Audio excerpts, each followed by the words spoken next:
Hi everyone, Chris from Stone Age Gamer here. This is Mario Paint. It's a beloved Super NES classic, but unfortunately it required this to use. This is the Super NES Mouse. This is my extraordinarily discolored Super NES Mouse, but Mario Paint was an art program that required this mouse to use. And in fact, there were a handful of Super Nintendo games that utilized this super cool mouse. The thing is, while this is extremely common to find, this is a little bit less common. Not that it's the most expensive thing in the world, but you just don't see them laying around as often as you see Mario Paint cartridges. Thankfully, the folks at Hyperkin made this. This is the Hyperclick retro-style mouse for the Super Nintendo Entertainment System, and it replaces the old Super Nintendo mouse, so you can play Mario Paint in style. Let's take a look. Alright, here we are. We have the Hyperclick retro-style mouse for Super Nintendo here. This is from the fine folks at Hyperkin, and it's a replacement mouse for the Super Nintendo. So let's see what this thing looks like. I'm not seeing anything. It's a pretty nice looking box. Your standard Hyperkin fare with the logo in the corner. The mouse is upside down on the box, which makes me feel like I'm holding it upside down every time I'm holding the box, which bugs me out a little bit. But what are you going to do? Hyperclick retro style mouse. Doesn't seem like it's got any crazy stickers on it sealing it, so let's open from the bottom, because this looks like an easier spot to do that from without me ruining the box in some way, shape, or form. So here we go, and let's see what is in the box. We've got a nice little tray. Oh my. Oh wow, there's all kinds of stickers. Wow, this is bigger than I imagined it. Let's see here. So you got a Hyperkin sticker, live well, thanks for your purchase, all that business. That's rather nice, but look at this thing here. Okay, we have, this is what I was most curious about when I took this thing out. So here is it in comparison to the Super Nintendo one. You can see it is considerably larger. This is a much beefier situation here, but it's pretty comfortable, actually. This is a huge difference with the buttons.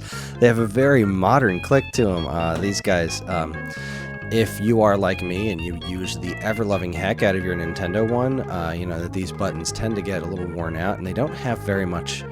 They don't have a lot of give to them, and they don't feel super responsive. This, my right click in particular, was one that was always bothering me. This is very, very clicky. I like that quite a bit, and even though it is huge, it is very comfortable. Whereas this one almost feels too small. This has got a nice heft to it.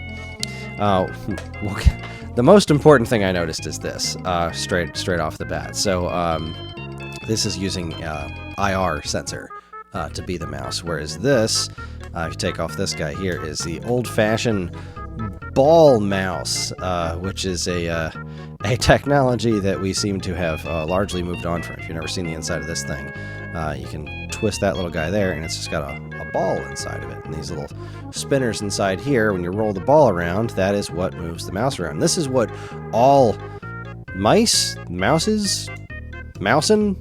much mousin, this is what they all used to be in the old days. They all used to use these balls, and you get stuff in them, and then they become kind of a pain in the butt to clean and keep clean, which is why it came with this little red guy here. But this new one here is all fancy and modern and lasery, so isn't that just snazzy?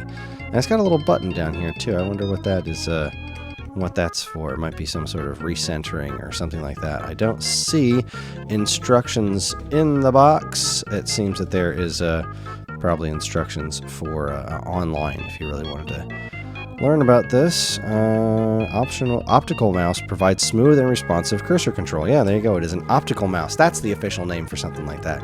This is another huge difference here is the cord. The Super NES mouse had a hilariously short cable.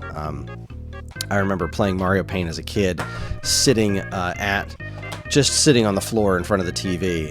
It's just a lot shorter. I think this is a 3-foot cable at most. That seems about right, 3 foot. This guy looks much longer to me, and it is. Yeah, this is, I think, 6-foot cable. Whatever the standard Super NES controller is, it doesn't say on here exactly how long the cable is, but oh, there it is, 6-foot cable. Look at that. I figured it out just by looking at it. Hooray. So yeah, 6-foot cable is good. It lets you play your games at a nice longer distance, and wow, I gotta say, I'm pretty impressed by this thing thus far. I think what we really need to do now is see it in action and see how it works. Alright, here we are. Sorry for the weird camera angle. I was trying to figure out the best way to get the mouse in the camera and the screen in the camera, because, well, you gotta have it on a flat surface there, but here it is, you know, using this whole infrared light, and it is silky smooth. I'm moving around here with no problem. Let's see, shrink Mario, just like that, and scroll him back up. Come on. There you go. Alright, which one falls on his head? Is it the A? Yep, that's the one. Alright, let's see if we can hit Mario. Come on back. Got him! Yeah, look at that. That is some crystal clear timing. Obviously, there's zero input lag. It's just I'm moving around the mouse as is. Click on Mario. Watch these guys do sit-ups for a second. Oh, we can skip that. And here we are, moving around in the game. Everything seems to be crystal clear here. Obviously, the right click doesn't do much in this right here. I'm trying to remember a situation where the right click really works, but I think probably a really good test would be Nat Attack. So let's do a quick round of Nat Attack and see how this works out for me.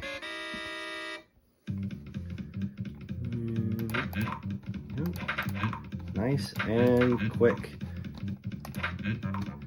Yeah, this is I mean, I don't know what else to show. This is a Super NES mouse, and it is extremely it's nice to be able to just kind of move it around as quickly as you want, because in the original Super Nintendo one, you have the because it's the ball, it doesn't, you know, if anything gets stuck in it, then you're stuck not with the mouse not really responding, and this is just as quick as can be.